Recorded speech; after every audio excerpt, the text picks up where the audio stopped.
Gas सिलेंडरचा संशयास्पद साठा आढळलाय। नाशिक त्र्यंबक रोडवरील नाईस संकुल परिसरातील ही घटना आहे। गॅस साठा काळ्या बाजारात विक्रीसाठी आणल्याचा संशय व्यक्त केला जातोय।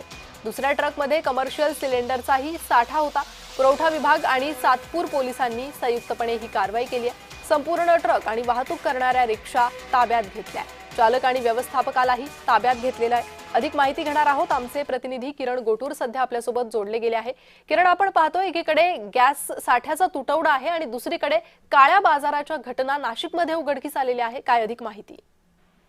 प्रणिता, मागच्या काही दिवसांपासून कमर्शियल गॅसचा जो पुरवठा आहे तो पूर्णपणे नाशिकमध्ये विस्कळीत झाल्याचं आपल्याला बघायला मिळतंय आणि त्यातच नाशिकच्या त्र्यंबकेश्वर रोडवरती अशा पद्धतीने दोन गाड्या जे आहेत ते एलपीजी गॅसच्या हे आढळून आलेले होते आणि त्यानंतर काही स्थानिक लोकांनी या सगळ्या संदर्भात माहिती प्रशासनाला दिली आणि त्यानंतर प्रशासनाचे अधिकारी आणि नाशिक पोलिसांनी घटनास्थळी जाऊन या सगळ्या संदर्भात चौकशी केली, पण अद्यापही खरं तर या गाड्या कुणाच्या आहेत हे त्या संदर्भात कळू शकलेलं नाहीये।